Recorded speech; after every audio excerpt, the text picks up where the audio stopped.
Il avait inondé tout son sous-sol d'essence et préparé une bombe artisanale dans son abri de jardin.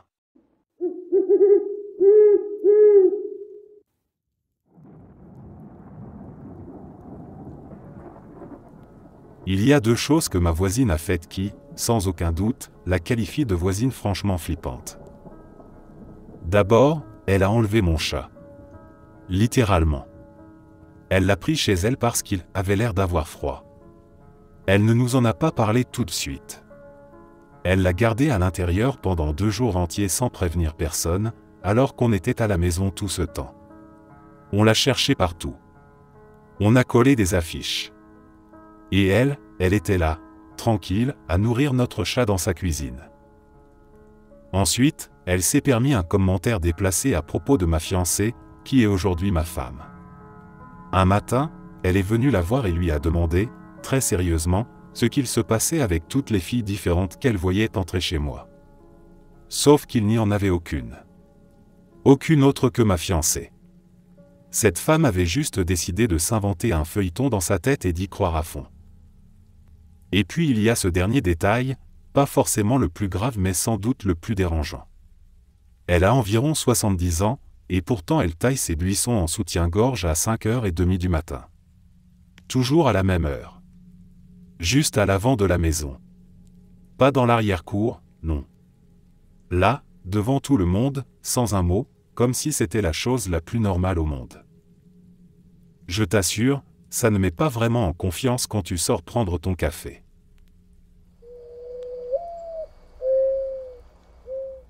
Quand j'étais gamin, on avait un voisin juste à côté qui ne supportait pas que je passe en skate devant chez lui. Pourtant, je roulais simplement sur le trottoir.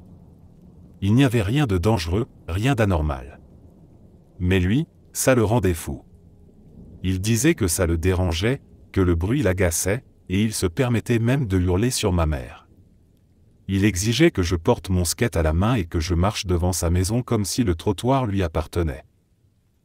J'avais 9 ans. 9 ans à peine. Le jour où on a déménagé, la veille du départ, j'ai décidé que j'allais lui laisser un souvenir. J'ai attaché son tuyau d'arrosage à sa boîte aux lettres, puis j'ai attaché l'autre extrémité au pare-chocs arrière de sa voiture. Je ne savais pas trop ce que ça allait faire, mais je savais que ça n'allait pas passer inaperçu. Le lendemain matin, vers 7h30, j'ai entendu un bruit de moteur un peu bizarre. Puis un gros craquement, quelque chose qui ressemblait à du bois qu'on casse, et tout de suite après, le bruit net et sec du verre qui explose. En fait, le tuyau n'avait pas simplement arraché la boîte aux lettres. Il l'avait propulsé comme un élastique tendu, droit dans la vitre arrière de sa voiture. Résultat, du verre partout dans l'allée, et une boîte aux lettres en morceaux sur la banquette. La police est arrivée peu après. Des voisins avaient probablement appelé. Un des officiers m'a posé des questions, calmement. Je l'ai regardé droit dans les yeux et j'ai cligné des paupières. Moi, j'ai 9 ans. Je suis un enfant. Vous savez, les enfants sages ne font pas ce genre de choses. Ce sont sûrement les mauvais garçons du quartier. Ceux qui traînent le soir près du parc. Moi, je fais juste du skate. Notre voisin du dessous, Rob, est probablement l'un des types les plus inquiétants qu'on ait jamais croisés. Une fois, il a dit à ma femme qu'il pouvait nous entendre tout le temps, avec ce sourire étrange qui donne l'impression qu'il sait bien plus qu'il ne devrait. Il n'a pas ri. Il n'a pas eu l'air gêné. Il a juste laissé flotter cette phrase, comme s'il voulait qu'on imagine exactement ce qu'il entendait. Un autre jour, ma femme était sur notre porche, en train de peindre. À un moment, elle a laissé tomber un pinceau. Elle s'est penchée pour le ramasser, et en regardant à travers les interstices du plancher du porche, elle est tombée sur ses yeux. Juste là, en dessous, immobile, elle a fixé depuis on ne sait quand. Il ne parlait pas. Il ne bougeait pas. Il était simplement là, les yeux grands ouverts, comme s'il attendait quelque chose. Le plus étrange, c'est qu'il n'est même pas seul.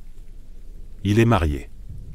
Sa femme vit là aussi, comme si tout était normal. On se demande souvent si elle sait ce que fait son mari quand elle ne regarde pas. Ou pire, Si elle le sait et s'en fiche. Depuis ces incidents, on évite de traîner trop longtemps sur le porche. Et on parle un peu moins fort dans l'appartement. Juste au cas où.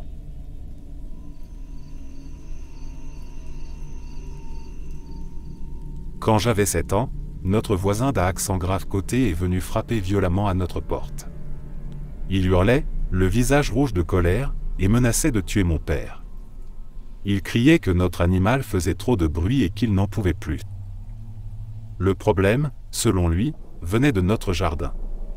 Il disait qu'il n'arrivait plus à dormir, que c'était insupportable. Mon père, surpris, a essayé de comprendre ce qui se passait, pensant qu'un chien ou peut-être un raton laveur avait pu s'introduire chez nous sans qu'on le sache. Mais non. L'animal dont il parlait, c'était notre lapin. Un simple lapin, que nous gardions dans un clapier au fond du jardin. Il ne faisait rien d'autre que grignoter des feuilles, gratter un peu le sol, et se rouler dans la paille. Il n'aboyait pas. Il ne hurlait pas. C'était juste un petit lapin blanc, curieux et paisible. Le voisin continuait à hurler. Il disait qu'il entendait des bruits étranges, des grattements incessants la nuit. Mon père lui a proposé de venir vérifier lui-même. Il a refusé et est reparti en marmonnant qu'il allait régler ça lui-même si ça continuait. Cette nuit-là, mon père a déplacé le clapier dans le garage. Il ne voulait pas prendre de risques. Le lendemain matin, le sol du jardin était couvert de terre retournée. Quelqu'un avait visiblement essayé de forcer le clapier. Le voisin n'a plus jamais parlé du lapin. Mais on ne l'a plus jamais laissé dehors non plus.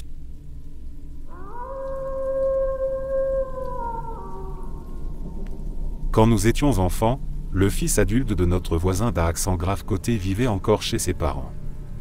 Il était un peu étrange. Chaque fois que nous sortions jouer dans le jardin ou dans la rue, il se tenait près de sa clôture ou derrière la fenêtre et nous observait sans dire un mot. Peu importe qu'on lui fasse signe ou qu'on lui parle, il ne répondait jamais. Il restait planté là, à fixer. C'était un peu inquiétant, mais nos parents nous avaient dit qu'il souffrait d'un handicap mental. Alors, avec le temps, on s'y était habitué. On le considérait presque comme un élément du décor. Un peu comme un vieux meuble qu'on ne remarque plus, malgré le malaise. On en parlait entre nous parfois, entre deux parties de ballon, mais ça restait vague, presque irréel. Puis un jour, en rentrant de l'école, on a vu les voitures de police. Des gyrophares, des uniformes, des radios qui crépitaient. Il y en avait partout, devant leur maison, dans la rue, jusque dans le jardin voisin. Nos parents avaient l'air nerveux, nos voisins se parlaient à voix basse, et personne ne voulait nous dire ce qui se passait. Plus tard, on a compris. Il avait essayé d'enlever 2 enfants du quartier. Personne ne savait vraiment comment. Certains disaient qu'il les avait suivis alors qu'ils rentraient chez eux, d'autres parlaient d'un sac dans sa voiture. Les détails étaient confus, mais ce qui était sûr, c'est qu'il avait agi. Ce n'était plus juste des regards figés derrière une fenêtre. À partir de ce jour-là, nos vies ont changé. Les après-midi dehors, les jeux de cache-cache dans les jardins, même les promenades à vélo dans la rue sont devenus rares, presque interdits. Nos parents étaient tendus. Ils regardaient sans arrêt par la fenêtre. Nous, on restait à l'intérieur, à regarder nos ballons poussiéreux dans un coin de la pièce. Et le voisin, lui, a disparu. On ne l'a plus jamais revu.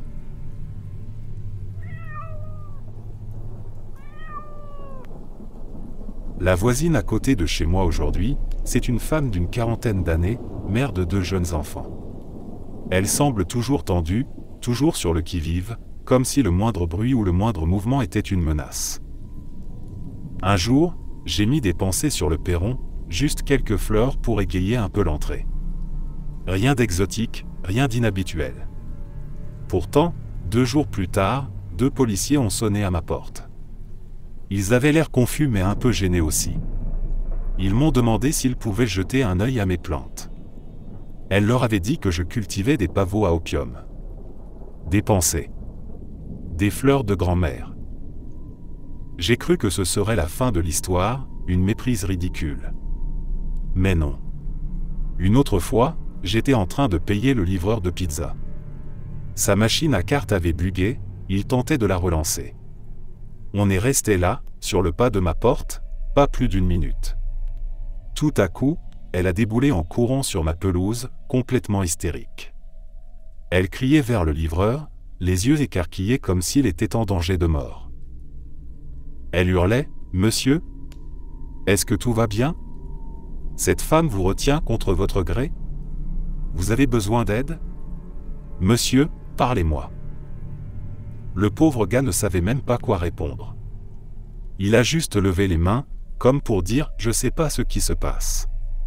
Et moi, je restais là, avec ma boîte de pizza à moitié froide, à essayer de comprendre si j'étais dans un cauchemar ou dans une caméra cachée. Depuis, je fais tout pour l'éviter. Je quitte la maison en silence. Je rentre vite. Je regarde toujours par la fenêtre avant d'ouvrir la porte. Vivre à côté d'elle, c'est comme marcher en permanence sur du verre brisé. Elle n'a pas besoin de raison pour faire une scène. Il lui suffit juste d'exister. Et moi, je la déteste.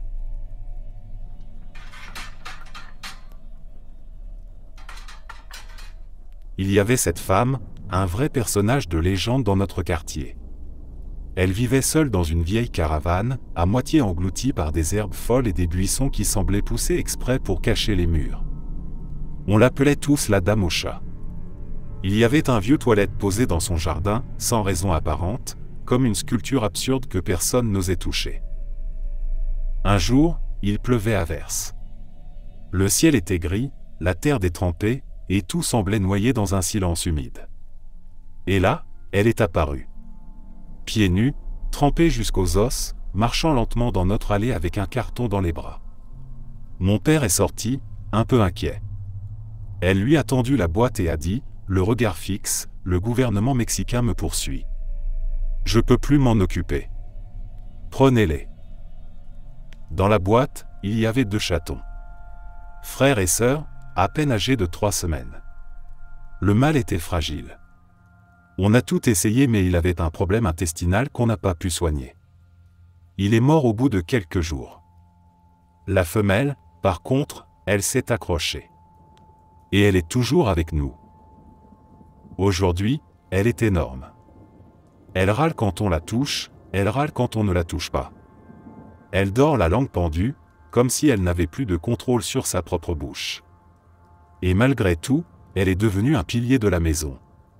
C'est notre vieille sorcière à nous, et on l'adore. Quant à la voisine, elle est toujours là. De temps en temps, elle allume des feux dans son jardin, sans raison.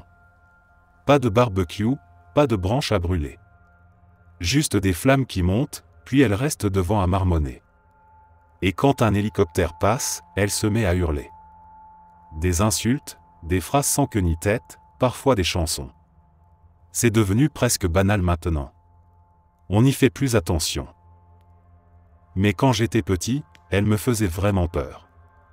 Chaque soir avant de dormir, j'ouvrais mon placard pour vérifier. Je ne savais pas pourquoi, mais j'étais persuadé qu'un jour, je la trouverais là, accroupie dans l'ombre avec ses yeux de feu. Je ne l'ai jamais trouvée. Mais je vérifiais quand même.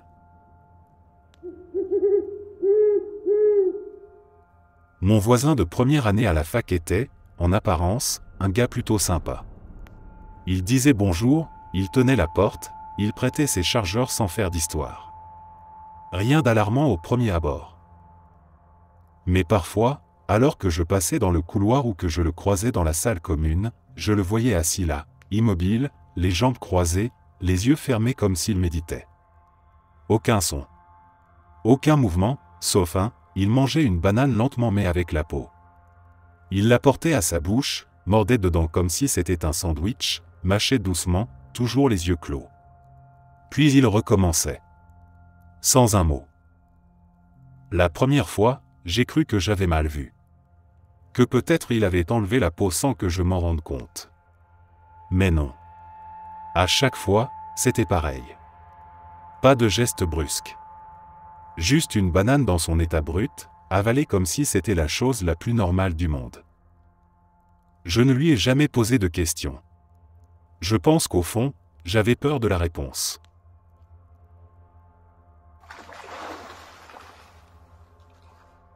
Quand j'étais enfant, on avait un voisin dont la fenêtre donnait directement au-dessus de notre véranda, celle qui était reliée à la cuisine où on dînait chaque soir.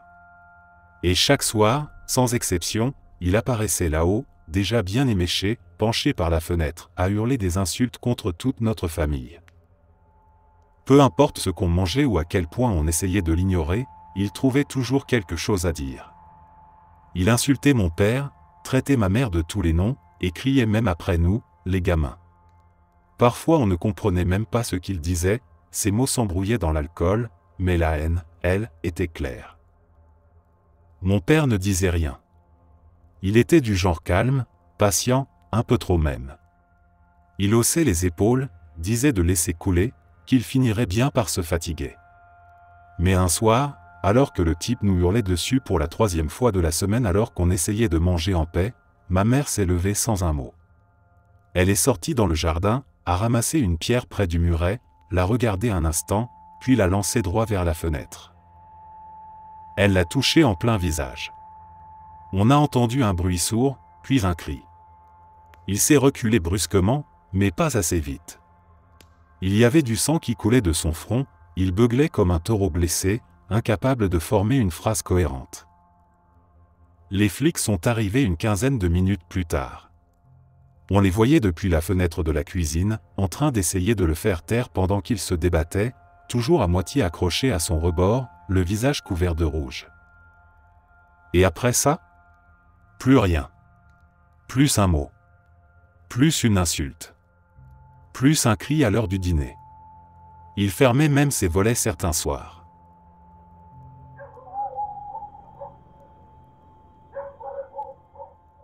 Pendant 7 ans, tout allait bien entre nos voisins et nous. C'était un vieux monsieur, gentil, respectueux, récemment remarié avec une femme discrète. Ils vivaient tranquillement, et leur neveu ou peut-être un étudiant d'une vingtaine d'années venait parfois passer du temps chez eux. Ils faisaient la fête de temps à autre, mais rien de méchant. Juste de la musique, un peu de bruit, l'ambiance classique d'une maison vivante. Rien qui aurait pu annoncer ce qui allait suivre. Un jour, sans signe avant-coureur, on a retrouvé notre chaton, à peine âgé d'1 an, mort dans leur jardin. Il n'y avait pas de traces de lutte, pas de blessures visibles. On a pensé à une crise cardiaque ou à une chute. C'était tragique, mais on n'avait aucune raison d'accuser qui que ce soit. Alors on a accepté l'idée que c'était un malheureux hasard. On l'a enterré dans un coin du jardin, et on a continué notre vie. 2 mois plus tard, on adopte un nouveau chat. Encore plus jeune, encore plus curieux, encore plus attachant. Un petit tourbillon de vie. Il suivait tout le monde, ronronnait dès qu'on le regardait, dormait dans des endroits improbables. Un jour, en rentrant chez moi, je le vois ramper vers moi depuis l'allée. Il poussait un cri que je n'avais jamais entendu auparavant. Un cri de douleur pure. Je me suis précipité. Il saignait, et son flanc tremblait. On l'a emmené en urgence chez le vétérinaire. Le verdict est tombé. Il avait été touché par une balle. Notre jardinier, qui travaillait de l'autre côté de la maison ce jour-là, nous a dit avoir vu le voisin avec une arme peu de temps avant. Il tirait sur des pigeons, apparemment. Il n'a pas vu le moment exact du tir, mais c'était à peine quelques minutes avant que le chat s'effondre. À partir de ce jour-là, plus aucun mot n'a été échangé entre nos familles. La distance s'est installée, pesante, glaciale. On n'avait pas de preuves suffisantes pour aller en justice. Juste le témoignage du jardinier. Et puis j'étais jeune. J'avais 14 ans. Ma famille a décidé de laisser couler, même si le cœur n'y était pas. Heureusement, le chat a survécu. Une opération, quelques semaines de repos, et il était de retour, bancal mais vivant. Il boite un peu, il dort plus souvent, mais il est là. Et oui, il lui reste 8 vies. Et on compte les protéger une par une.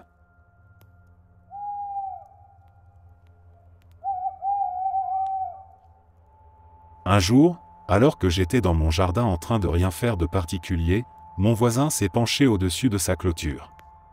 Il m'a fixé droit dans les yeux, sans cligner, comme s'il essayait de sonder quelque chose au fond de moi. Puis, avec un calme glacial, il m'a dit « La dernière fois que j'ai regardé quelqu'un comme ça, il est mort une semaine plus tard. » Pas un sourire. Pas une once de blague dans le ton. Juste cette phrase, posée là, comme un constat. Et puis il s'est redressé, a tourné les talons, et a repris ce qu'il était en train de faire. Comme si rien ne s'était passé. Comme s'il ne venait pas de lâcher une malédiction banale entre deux tâches de jardinage. Je suis resté là, figé, sans trop savoir s'il fallait en rire, m'inquiéter ou appeler un prêtre. Pendant une semaine, j'ai dormi avec une lampe allumée. Je faisais attention en traversant la rue. Je regardais les dates sur les yaourts avant de les manger. Chaque douleur, chaque toux, chaque bruit suspect me rappelait ces mots. Une semaine plus tard, j'étais encore en vie. Mais lui, je ne l'ai plus jamais regardé de la même façon.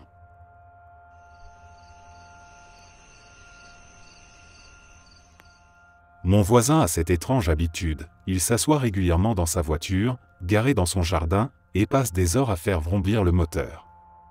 Pas pour aller quelque part. Pas pour l'entretenir. Juste pour faire du bruit. C'est une vieille voiture, pas spécialement impressionnante, mais il y tient. On m'a dit que c'est son père qui la lui avait offerte il y a plusieurs années. Un cadeau plein d'espoir, comme une promesse de liberté, d'indépendance. Sauf qu'il n'a jamais réussi à passer son permis. Il a essayé, apparemment, plusieurs fois. Mais jamais réussi. Alors, au lieu de conduire, il s'installe au volant, ferme la porte, démarre le moteur et le fait rugir dans le vide. Parfois le matin, parfois l'après-midi, parfois même au milieu de la nuit. Par moments, on l'entend accélérer comme s'il roulait sur une autoroute invisible, puis relâcher, recommencer, encore et encore. Il ne va nulle part. Il ne bouge pas. Il reste assis, le regard droit devant lui, comme s'il vivait autre chose, ailleurs. Il y a des jours où le bruit dure 10 minutes. D'autres, où il continue pendant des heures, littéralement. Le moteur tousse, gémit, chauffe, puis il l'éteint, sort de la voiture, et rentre chez lui sans dire un mot. On ne lui parle pas. Personne dans la rue ne sait vraiment quoi faire ou quoi dire. Ce n'est pas méchant. Ce n'est pas agressif. C'est juste triste. Comme s'il était resté coincé dans un rêve qu'il n'a jamais su atteindre. Et honnêtement, oui. Je crois qu'il y a quelque chose qui ne va pas chez lui. Mais je crois surtout qu'il s'accroche à la seule chose qu'on lui a laissée. Une voiture immobile, et le bruit d'une vie qu'il n'a jamais eue. Ma voisine actuelle me met sincèrement mal à l'aise. C'est une vraie accumulatrice, et petit à petit, ses piles de vieilleries, de meubles défoncés, de sacs remplis de je ne sais quoi, débordent jusque sur ma moitié de l'allée. Parfois, c'est un vieux cadre, un tabouret cassé, ou un sac plastique dont je ne veux même pas savoir le contenu. J'ai aussi remarqué qu'elle laisse constamment un flacon de spray contre les punaises de lit posé devant sa porte. Bien en évidence. Comme un avertissement, ou peut-être un aveu silencieux. Depuis, j'évite de trop m'approcher de sa clôture. Mais ce qui me dérange le plus, c'est la façon dont elle apparaît. Je sors de la voiture, je referme la portière, je fais un pas, et elle est là. Juste derrière moi. Sans bruit. Avec un sourire figé. Et à chaque fois, elle me tend quelque chose, un sac avec des légumes à moitié pourris, une courgette molle, des tomates fendues, parfois même des restes humides qui semblent venir de nulle part. Elle dit qu'elle les a trouvés. Elle ne précise jamais où. Un soir, je l'ai vue. Il faisait nuit. Elle était dans son jardin, que sépare du mien une simple clôture en bois d'un peu moins de 2 mètres. Elle creusait dans un tas de déchets, sans lumière, les mains à peine visibles. Elle ne portait pas de gants. Sa maison, c'est un hôtel à elle seule. Partout sur la façade, il y a des croix, des icônes, des statues, des bouts de chapelets accrochés entre 2 fenêtres. Je suis croyant moi aussi, mais là, on dépasse le symbolisme. On est dans quelque chose de plus profond, plus inquiétant. comme si elle tentait de conjurer quelque chose. Et puis un jour, j'ai remarqué que mes propres poubelles avaient été fouillées. Pas renversées, non. Juste ouvertes. Sélectionnées. Des sacs déchirés proprement. Certaines choses déplacées. J'ai tout de suite compris. Elle entre, ou elle attend que je sorte mes sacs, et elle vient fouiller. Je pense sérieusement à installer une caméra. Pas pour l'humilier. Pas pour l'exposer. Juste pour savoir. Pour comprendre jusqu'où elle va. Parce qu'au fond, c'est autant triste que dérangeant. On sent qu'il y a quelque chose de cassé chez elle. Quelque chose qu'elle n'arrive pas à recoller. Mais ce n'est pas pour autant que je peux la laisser franchir mes limites.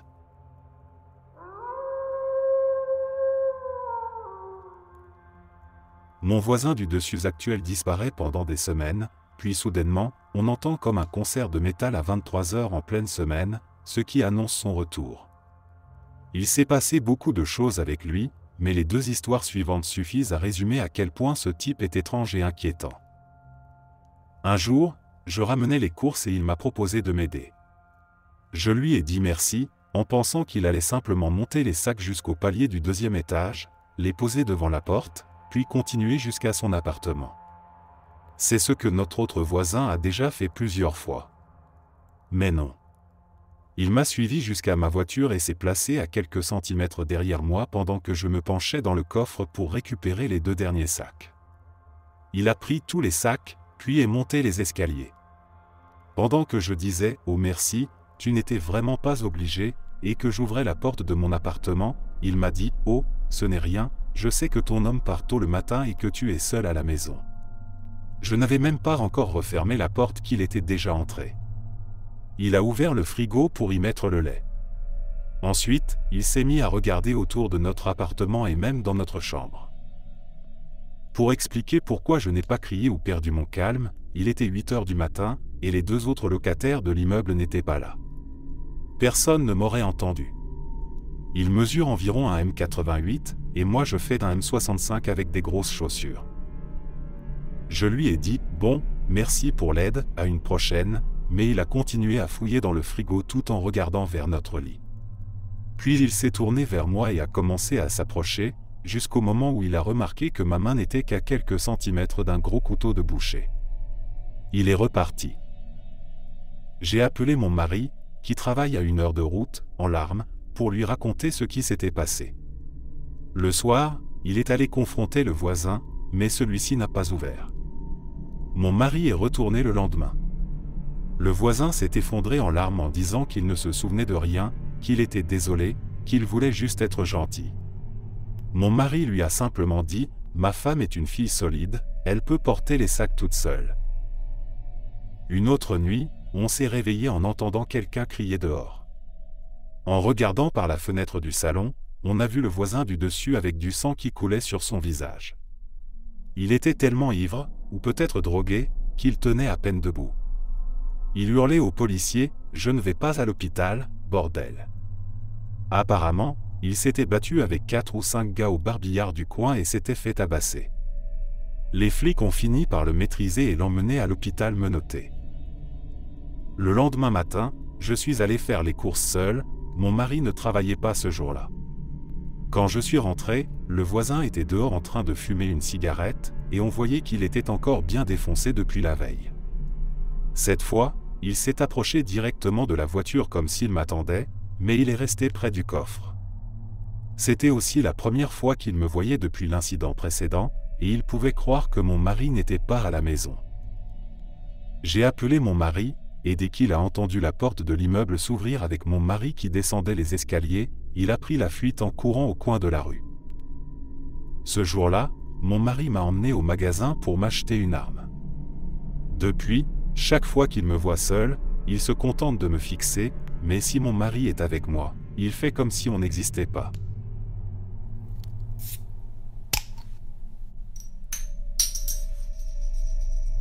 À une certaine époque, la maison d'Aix-en-Grave-Côté est devenue une sorte de foyer non déclaré, j'en suis presque sûr, pour des adolescents et adultes atteints de troubles mentaux. Les infirmiers ou employés ne faisaient pas vraiment un bon travail pour les surveiller. À plusieurs reprises, un homme sautait la clôture en bois et traînait dans notre jardin, ou bien courait dans la rue en hurlant à 2 heures du matin. J'ai failli le percuter en sortant ma voiture de l'allée. Je me sentais mal pour eux, mais c'était très perturbant quand on ne savait pas qu'il était là et qu'on voyait soudain un reflet de lumière dans ses yeux en regardant dehors par la porte-fenêtre du patio. On avait très peur qu'il tombe accidentellement dans notre piscine, donc on a tout fait pour s'assurer que les portes de notre patio grillagé étaient bien verrouillées.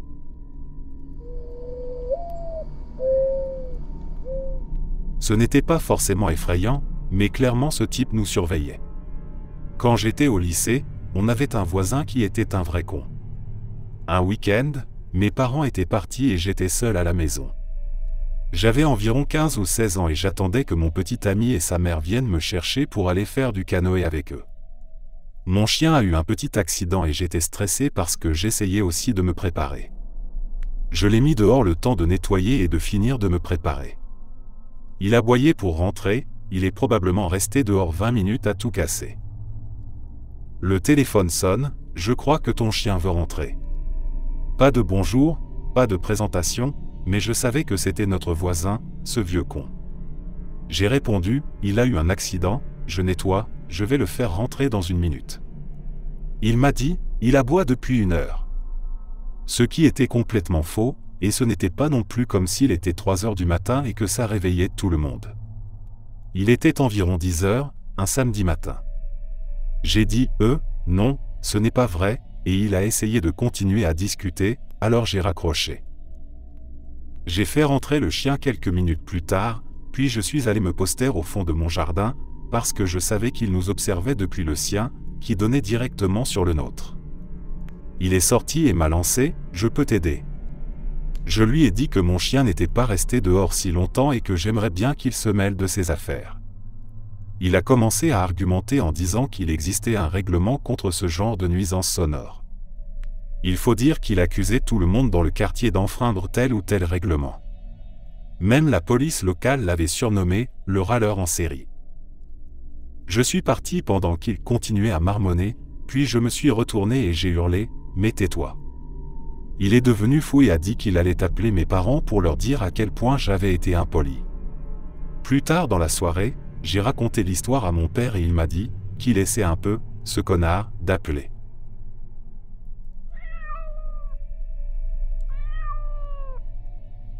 Ma sœur aînée et moi avons partagé une chambre pendant très longtemps. Notre chambre avait une grande fenêtre donnant sur la rue, et un jour, alors que je me changeais après un match de foot, j'ai regardé dehors par hasard et j'ai vu notre voisin d'en face en train de me regarder. Il me fixait carrément. J'ai immédiatement tiré les rideaux, mais moins de 15 minutes plus tard, il est venu frapper à notre porte pour me dire qu'il n'était ni gay ni pédophile, mais que d'habitude, c'est ma sœur qui se change à cette heure-là, et que c'est pour ça qu'il regardait.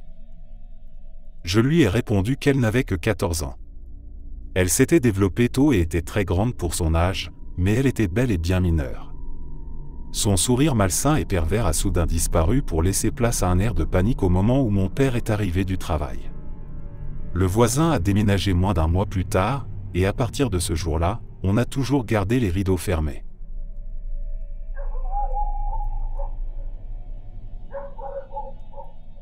Je vivais à l'étage au-dessus d'un type dans un vieux immeuble de 4 appartements, et apparemment, le parquet en bois grinçait très fort quand je marchais.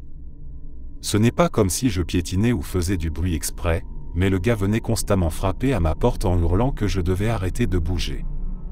Au début, j'avais de la peine pour lui, il avait vraiment l'air frustré, mais il ne semblait pas comprendre ou croire que je ne martelais pas son plafond avec mes pieds.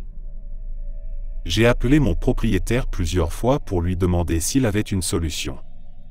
Je ne pouvais pas déménager parce que j'étais coincé par le bail, mais sa seule réponse a été « achète plein de tapis ».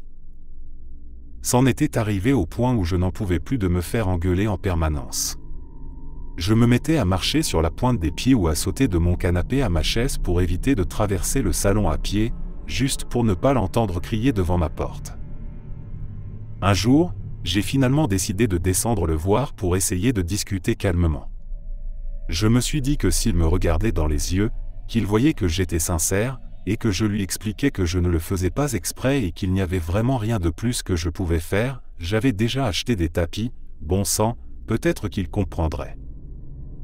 Je suis donc descendu, j'ai expliqué les choses très gentiment, et il avait l'air d'écouter. Puis il m'a dit, je suis presque au point où, si ça recommence, je vais venir frapper à ta porte avec un très grand couteau. Et là, il s'est contenté de me fixer. Je suis littéralement parti en courant, j'ai appelé mon propriétaire et je lui ai dit que j'avais été plus ou moins menacé. Un mois plus tard, le type avait déménagé. Et dès que j'ai pu, je suis parti moi aussi. Une situation vraiment pourrie.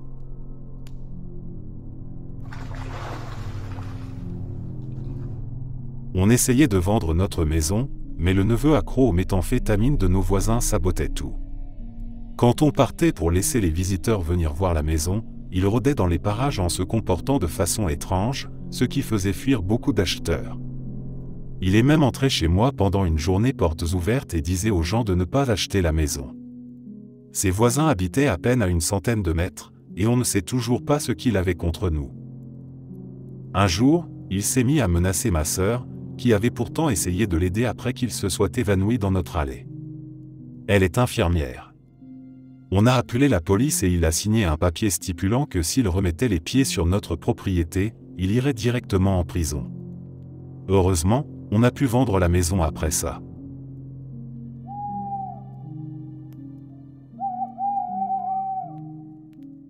On avait emménagé dans une maison toute neuve. On a vite remarqué qu'il y avait une vieille cuvette de toilette, des déchets et un jacuzzi hors d'usage dans le jardin de devant de notre voisin. Bon, ok. On a préparé des cookies pour tous les voisins et on est allé se présenter. Il a ri, puis nous a claqué la porte au nez. Très bien. Plus tard, on était dehors à aménager notre jardin avec mon mari, en train de poser des briques. Mon mari était à genoux pour les mettre bien droites pendant que je lui passais les briques. Le voisin passe et crie, « Eh ben, on voit qui porte la culotte. » Mon mari et moi, on s'est regardés, complètement perplexes. On adopte un chiot. Une autre voisine vient nous prévenir qu'elle a vu le fils adulte du voisin jeter des cigarettes allumées par-dessus la clôture sur notre chiot quand il était dans le jardin. On a retrouvé une cinquantaine de mégots chez nous. On ne fume pas. Ensuite, cette même voisine a dû appeler la police parce que l'autre fils du voisin avait cassé les lumières de son garage et déféqué sur son paillasson de bienvenue. Tout cela a été enregistré par sa caméra de surveillance. Environ 6 mois plus tard, on reçoit une amende de 500 $ pour nuisance sonore causée par un chien. C'était ridicule. Notre chien n'aboyait jamais, sauf quand quelqu'un passait devant chez nous ou sonnait à la porte. On avait des lettres de soutien de 16 voisins autour de nous attestant que notre chien n'était pas bruyant, qu'on était d'excellents voisins, et que le plaignant était complètement instable. Mais ces lettres n'étaient pas recevables.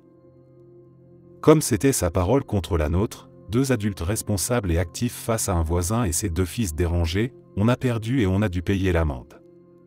Peu après, on a vendu la maison et on a déménagé.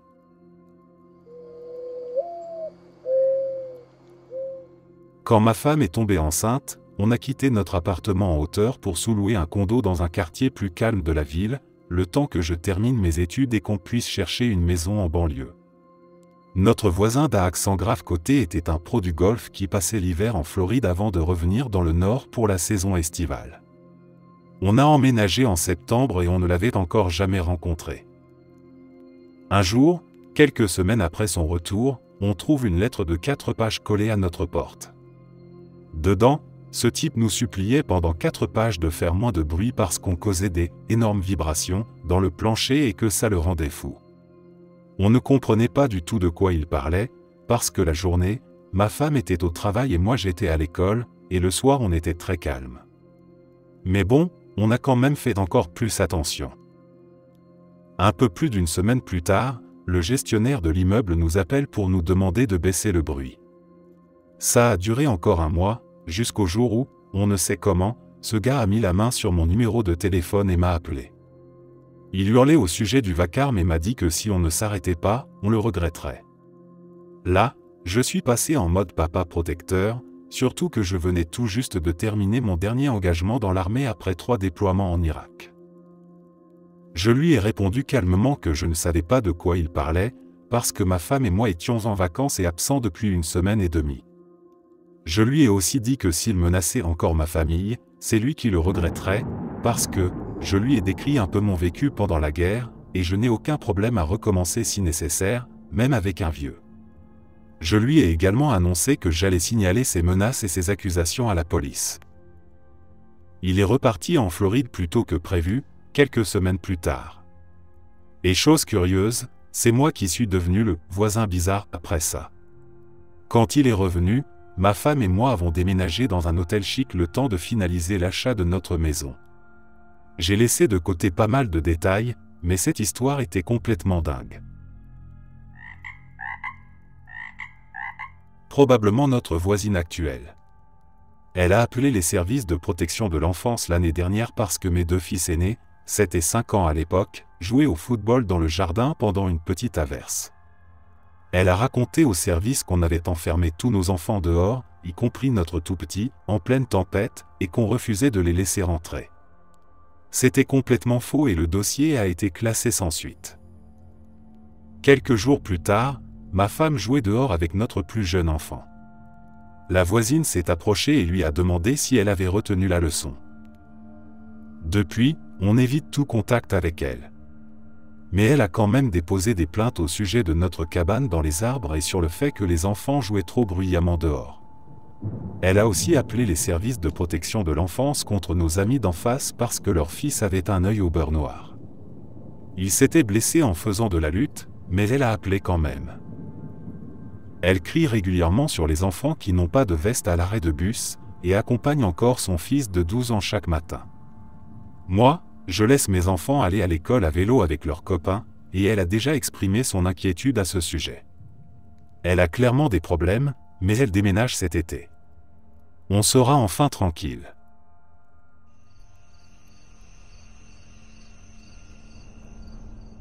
Avec du recul, ce n'était pas si grave, mais sur le moment, c'était vraiment étrange. Pour donner un peu de contexte, je vivais dans un immeuble d'appartements, et tous les logements de ma colonne étaient des studios identiques. L'espace de vie avait une forme de L, et le reste de l'appartement, c'était une longue salle de bain avec un dressing au fond. Il y avait de la moquette partout, sauf dans la minuscule cuisine et dans cette longue salle de bain.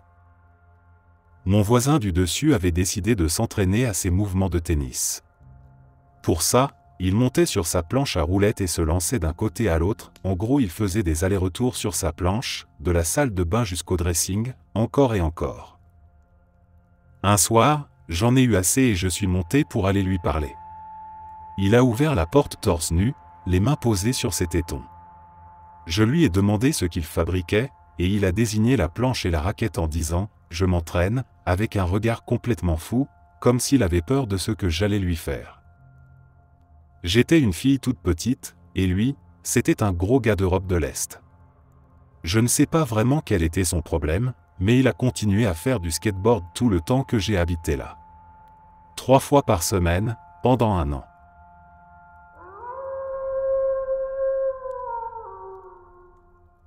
L'année dernière, ma copine et moi avons emménagé dans notre premier appartement. Juste à côté de chez nous vivait une famille, le père, la mère, 2 filles et un chien. On ne leur parlait quasiment jamais, sauf quand on quittait nos appartements en même temps. Un jour, on a remarqué que leur voiture n'était pas là depuis environ 1 semaine. Rien d'inquiétant, on s'est dit qu'ils étaient sûrement en vacances. Mais ensuite, on a entendu le chien aboyer, littéralement toute la journée. Puis d'un coup, plus rien, plus un seul aboiement. Le lendemain, leur climatiseur est tombé de la fenêtre. Je l'ai vu par terre à 6h30 du matin, et quand je suis rentré à 20h, il était toujours là. Leur fenêtre était restée grande ouverte, donc plein d'insectes et autres trucs pouvaient entrer. Le jour suivant, leur détecteur de fumée s'est déclenché et a sonné pendant 2 heures sans interruption. Je suis allé frapper à leur porte pour vérifier que tout allait bien. La porte était couverte de papier du propriétaire. Personne n'a répondu. 2 jours plus tard, ils sont revenus et sont restés chez eux pendant 3 jours, sans qu'on les voie entrer ou sortir. Ils semblaient rester enfermés dans l'appartement. Aucun signe du chien. Le week-end suivant, ma copine m'a appelé pendant que j'étais au travail. 4 personnes inconnues étaient arrivées et jetaient toutes leurs affaires par les fenêtres dans des bennes à ordures. Et ce fut la dernière fois qu'on a entendu parler d'eux. L'appartement est resté vide jusqu'à il y a 2 mois, quand un couple de femmes s'y est installé.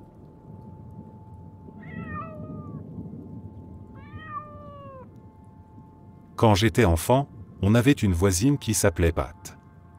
Tout le monde l'appelait Pat la folle. Elle vivait dans une vieille maison victorienne qui semblait prête à s'écrouler.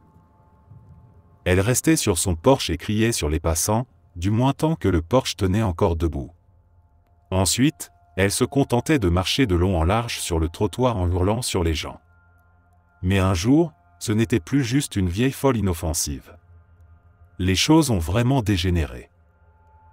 Un jour, Pat a essayé de poignarder notre voisin, Monsieur S. Il a dû appeler la police, mais ils n'ont pas fait grand-chose. Puis elle a essayé de l'écraser avec sa voiture, et là encore, aucune conséquence. Ensuite, Pat a commencé à appeler chez nous, juste pour respirer bruyamment dans le combiné avant de raccrocher, ou hurler des choses comme « ordure ». Littéralement juste ce mot « ordure ». Les années ont passé et tous les enfants du quartier, que Pat avait terrifiés, ont grandi. Et puis est arrivée la veille d'Halloween. Pour une raison inconnue, elle a eu la mauvaise idée de quitter sa maison pendant un moment. Et là ça a été le chaos total. Un garçon du haut de la rue est monté sur le toit et est entré chez elle par la fenêtre d'une chambre à l'étage. Un autre est passé par le sous-sol. Certains ont fait 4 pâtés de maison à vélo pour aller jusqu'à l'épicerie et acheter tous les œufs et tout le papier toilette qu'ils pouvaient trouver. Et les parents, eux? Ils regardaient et montaient la garde. Quand Pat est rentrée, elle a appelé la police. Les agents ont demandé à tous les voisins s'ils avaient vu quelque chose. Tous ont répondu la même chose, le silence. Pat a déménagé plus tard cette année-là. Quelqu'un a racheté la maison pour une bouchée de pain, l'a entièrement rénovée, et maintenant elle est plutôt jolie.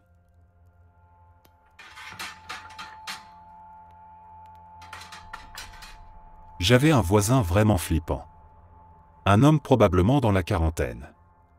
J'étais en 5e quand je l'ai rencontré pour la première fois.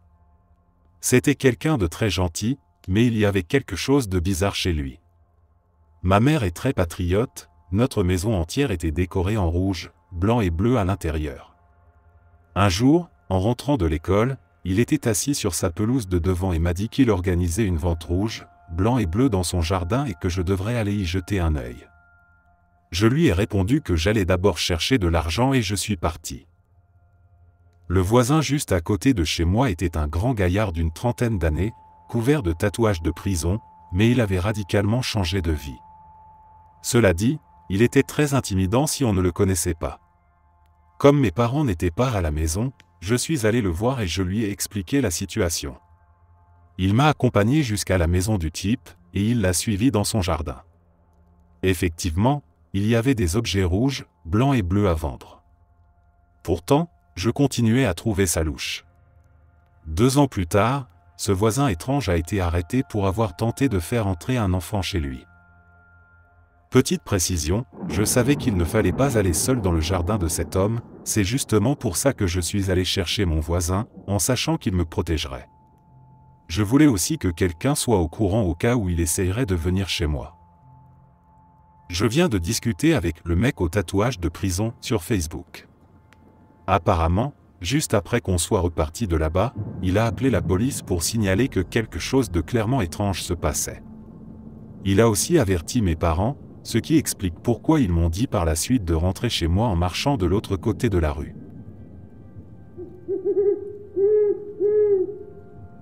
Ma tante habite juste à côté de chez nous. Ce qui pourrait sembler tout à fait normal, sauf qu'elle est sociopathe. La maison dans laquelle nous vivons appartenait à elle et à mon père quand ils étaient enfants. Nous avons emménagé ici, mon père, ma mère, mon frère et moi, avec ma grand-mère il y a environ 10 ans. Ma tante venait chercher les clés de ma grand-mère en prétendant devoir faire le plein de sa voiture, et en profitait pour faire un double de la clé de la maison. Ensuite, elle entrait chez nous en pleine nuit et volait des trucs complètement absurdes. On ne s'en est pas rendu compte tout de suite, mais on remarquait que nos bouteilles de shampoing neufs se vidaient sans raison, que les rouleaux d'essuie-tout et de papier toilette disparaissaient, que la nourriture, les couverts et les verres s'évanouissaient. Puis les bijoux de ma mère se retrouvaient posés sur les marches de l'escalier qui descendait des chambres, comme si quelqu'un les avait fait tomber en partant. Une nuit, vers 2h30 du matin, j'étais bien réveillé sans savoir pourquoi. J'ai entendu ce que je pensais être l'un de mes parents monter les escaliers, entrer dans leur chambre en face de la mienne, puis redescendre quelques minutes plus tard. Le chien remuait la queue et tapait le sol avec, donc je n'étais pas inquiet. Mais le lendemain matin, mes parents m'ont demandé si j'étais levé cette nuit-là et si j'étais allé dans leur chambre. En réalité, elle ne tentait même pas d'être discrète. Elle montait franchement les marches, marchait dans le couloir sans se cacher. Elle l'avait déjà fait plusieurs fois, et notre chien, qui la connaissait, ne réagissait plus du tout. Il était le pire chien de garde imaginable. On a alors changé les serrures et installé une porte avec un code pour l'accès à l'étage. Comme elle ne pouvait plus monter pour nous regarder dormir, elle venait alors vers 5 ou 6 heures du matin, juste avant que ma mère et moi ne nous levions pour aller à l'école. Nos réveils sonnaient à 5h45 en semaine, et on entendait la porte d'entrée claquer. Si on courait jusqu'à la fenêtre, on la voyait retourner chez elle. On a encore changé les serrures, et les visites nocturnes ont semblé s'arrêter. Je pourrais encore raconter d'autres trucs complètement tordus qu'elle nous a fait, mais ce message est déjà assez long comme ça.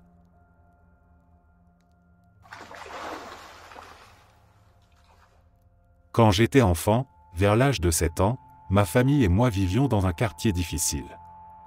Une nuit, il n'y avait que ma mère, mes 2 frères et sœurs et moi à la maison.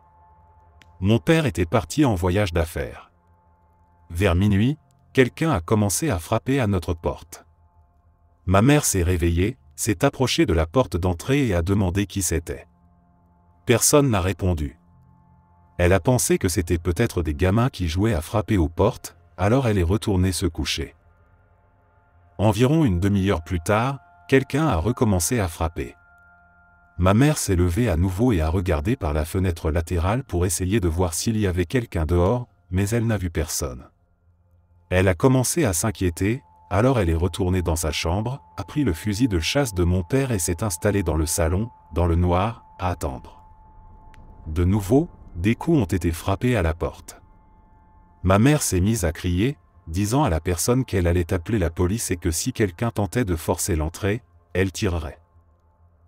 Vers 2 heures du matin, la police est enfin arrivée et a inspecté rapidement l'extérieur pendant que nous attendions à l'intérieur.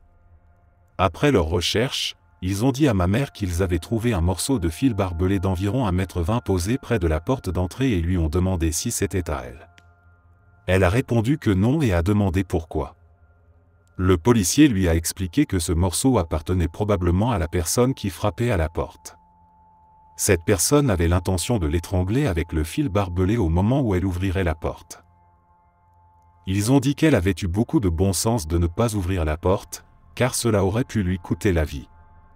Les policiers ont promis de patrouiller dans le quartier jusqu'au matin et de mener une enquête plus approfondie à la lumière du jour. Le matin venu, en poursuivant leur inspection autour de la maison, ils ont découvert des empreintes de pas qui contournaient la maison et allaient jusqu'à la fenêtre de ma chambre. Ils ont également trouvé des marques sur le rebord de la fenêtre, où quelqu'un avait tenté de la forcer pour entrer, sans succès. Ma mère a toujours soupçonné un voisin en particulier, car il la fixait souvent à travers ses rideaux et n'était pas du tout amical. Il savait aussi parfaitement quand mon père n'était pas à la maison, puisqu'il reconnaissait son véhicule. Après cette nuit-là, nous avons déménagé.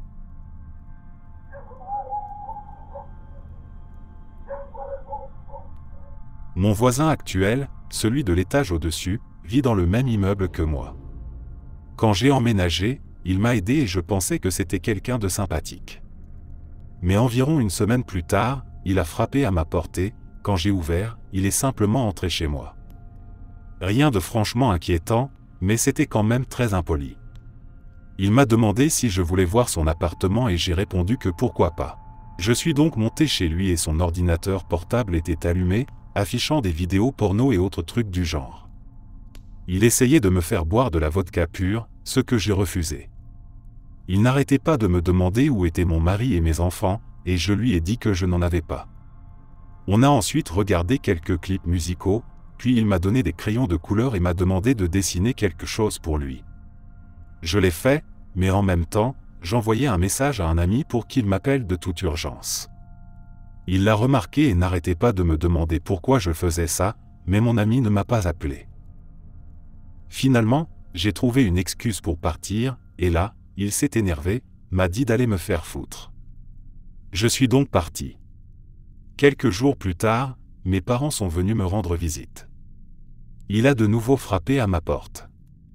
J'ai ouvert et il a essayé d'entrer chez moi, mais je l'en ai empêché en lui disant que j'étais occupé avec mes parents. Il m'a alors demandé de le lui prouver. J'ai fermé la porte. Depuis, il lui arrive de frapper à ma porte pour laisser des sacs poubelles, puis il s'enfuit quand j'ouvre. Une autre fois, moi et le voisin du rez-de-chaussée cherchions de l'aide pour le Wi-Fi et on est allé demander au voisin. Celui de l'étage a demandé si on était ensemble, et quand on a dit non, il m'a caressé le bras. Je suis immédiatement retourné en bas. Depuis quelques mois, je ne l'ai vu qu'une seule fois, et il ne s'est rien passé d'étrange ce jour-là.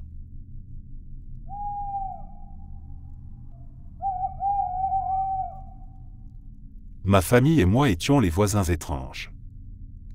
Ma mère, mes frères et sœurs et moi avons emménagé dans un quartier de classe moyenne quand j'avais 12 ans. J'étais l'aîné.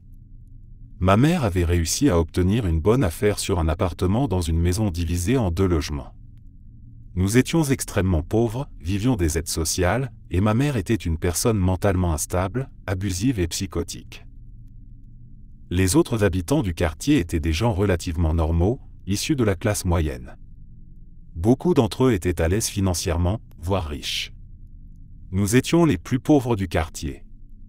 Nous étions aussi les seuls enfants élevés par un parent célibataire. Tous les autres enfants du quartier, et il y en avait des dizaines, vivaient dans des foyers avec 2 parents. Nous étions également les seuls à dépendre de l'aide sociale. Comme nous étions pauvres, nous avions à peine de quoi acheter à manger, alors aller au restaurant était hors de question. La faim faisait partie de notre quotidien, alors que les autres enfants mangeaient régulièrement et sans souci. En été, quand le marchand de glace passait dans la rue, tous les autres enfants et leurs parents s'achetaient une glace tous les jours, tandis que mes frères et sœurs et moi restions là à regarder les autres savourer la leur. Mais le pire, c'était d'avoir une mère malade mentalement, une furie qui hurlait constamment. Elle criait et nous gueulait dessus presque tous les jours. Elle faisait semblant d'être normale devant les voisins, mais personne n'était dupe. Sans qu'elle le sache, les voisins entendaient parfaitement ses cris et ses crises, surtout en été quand nos fenêtres restaient ouvertes faute de climatisation. Certains nous disaient parfois, à mes frères et sœurs ou à moi, « Dis donc, votre mère crie beaucoup. » Elle n'avait pas un seul ami dans le voisinage. Un jour, je traînais avec des enfants du quartier, assez loin de chez moi. On ne faisait rien de spécial, on discutait. Soudain, on a entendu la voix de ma mère hurler dans l'air.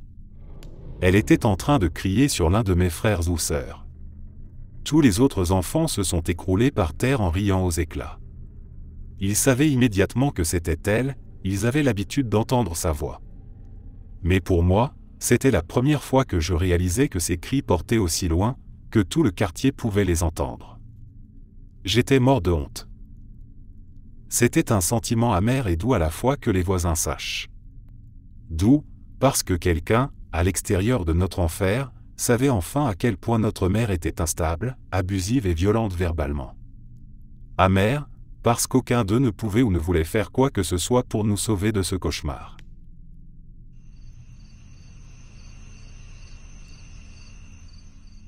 Mon voisin a toujours vécu avec ses parents, car il ne pouvait pas travailler à cause d'un trouble psychologique. Je ne sais pas exactement ce que c'était. Il passe ses journées à marcher autour de sa maison et à l'observer sous tous les angles. Il surveille sa maison ou sa voiture dans le garage toute la journée. Parfois, il est à l'intérieur, simplement en train de fixer l'extérieur d'un air absent.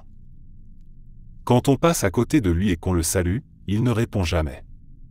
Il ne semble même pas remarquer notre présence. Il lui arrive aussi de faire le tour du pâté de maison avec une vieille valise en cuir et des lunettes de soleil. Mais il revient toujours très vite. Dès qu'il remarque quelque chose qui lui semble anormal, il appelle la police. Même si quelqu'un fait simplement demi-tour dans son allée ou se gare à proximité. Quand j'étais enfant, lors des fêtes d'anniversaire, les parents des invités se garaient parfois près de chez lui pour venir chercher leurs enfants, et presque à chaque fois, il appelait la police. Quand je rentre tard le soir, sa porte d'entrée est toujours entr'ouverte, et il est assis derrière, à regarder dehors. Il arrive que, quand des amis sont chez moi et qu'on sort fumer une cigarette la nuit, ils sortent aussi et se rendent dans son garage. Il a installé des lumières très puissantes et fait semblant de vérifier sa voiture, à 4 heures du matin, bien sûr. C'est un peu perturbant, mais avec le temps, on s'y habitue. D'un autre côté, on n'a jamais peur que des cambrioleurs essaient de s'introduire chez nous, parce qu'on sait que notre voisin surveille tout. À l'époque où nous étions en master, mon colocataire et moi avions loué les 2 étages supérieurs d'une maison à 3 niveaux. Les locataires du rez-de-chaussée étaient un couple discret. La femme passait beaucoup de temps à jardiner et nous saluait toujours avec un petit mot ou un geste de la main. Son mari, en revanche, était plutôt distant. Nous avions prévu d'organiser un vide-grenier et, comme la cour était un espace partagé, nous avions informé la femme environ 2 semaines à l'avance. Elle nous avait assuré que cela ne posait aucun problème et nous avait même souhaité bonne chance. On n'y a plus repensé ensuite.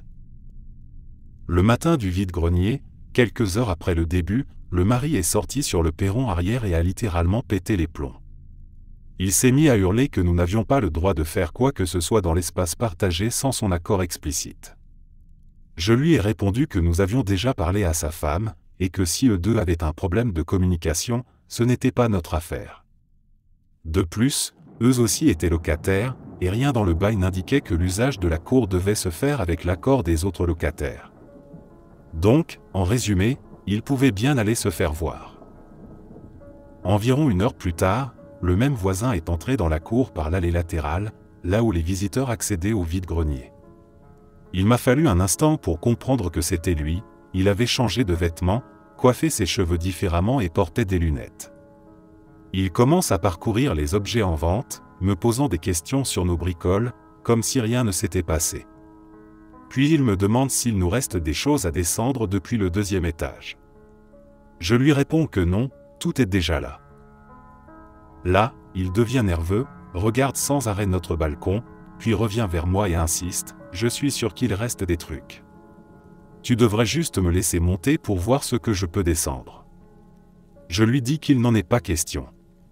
Il commence à se tordre les mains, presque en train de gémir. Allez, laisse-moi juste regarder, je sais que vous avez encore des trucs là-haut. Encore une fois, je lui dis très clairement qu'il n'entrera pas chez moi. Après ce jour particulièrement flippant, on a tout fait pour l'éviter.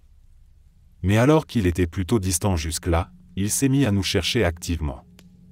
Il profitait souvent des moments où l'on rentrait du travail ou des courses pour nous aborder.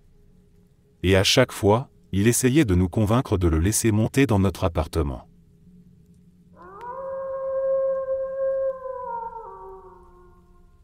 Il y avait un vieil homme qui vivait avec sa femme et son chien, à quelques maisons de la nôtre, dans une grande maison.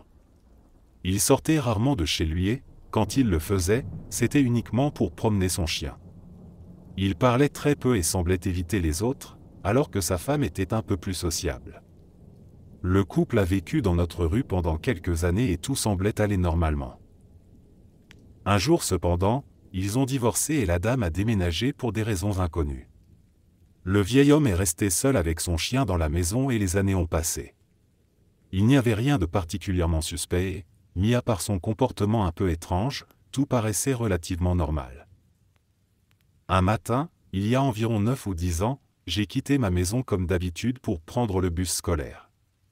Notre rue est assez calme et il ne s'y passe généralement pas grand-chose. Mais ce matin-là était un peu différent. Quelques voisins se trouvaient dans la rue et mes parents m'ont dit qu'il y avait quelque chose d'anormal chez le vieux monsieur qui habitait au bout de la rue, sans donner plus de détails. Je suis donc allé à l'école sans trop y penser. Mais à mon retour, en descendant du bus, j'ai vu que toute la rue était bouclée et évacuée. Il y avait des voitures de police et des agents partout, même une équipe du SWAT. Je n'avais aucune idée de ce qui se passait. J'ai retrouvé mes parents qui m'ont expliqué que le vieil homme avait tenté de se suicider et comptait entraîner toute la rue avec lui. Il avait inondé tout son sous-sol d'essence et préparé une bombe artisanale dans son abri de jardin, constituée d'un grand tas de bonbonnes de gaz propane attachées ensemble. Une horloge programmée et un grille-pain servaient de mécanisme de mise à feu pour la bombe et le sous-sol. L'ensemble était prévu pour exploser entre 7h et 8h du matin. Une version plus petite de l'engin explosif avait même été placée dans la poubelle des voisins directs du vieil homme. C'était clairement personnel. Avant de déclencher la bombe, il avait ravagé l'intérieur de sa maison à coups de hache, puis s'était rendu dans son garage avec son pauvre chien. Il avait fermé la porte, allumé le moteur de sa voiture, mis le chien dans le coffre et s'était assis à la place du conducteur, attendant de mourir asphyxié avant que tout n'explose. Heureusement, le plan a échoué. Un voisin, entendant le bruit du moteur, a trouvé cela étrange. Il a regardé par la fenêtre du garage et, pensant d'abord que le vieil homme avait eu une crise cardiaque, a brisé la vitre pour entrer.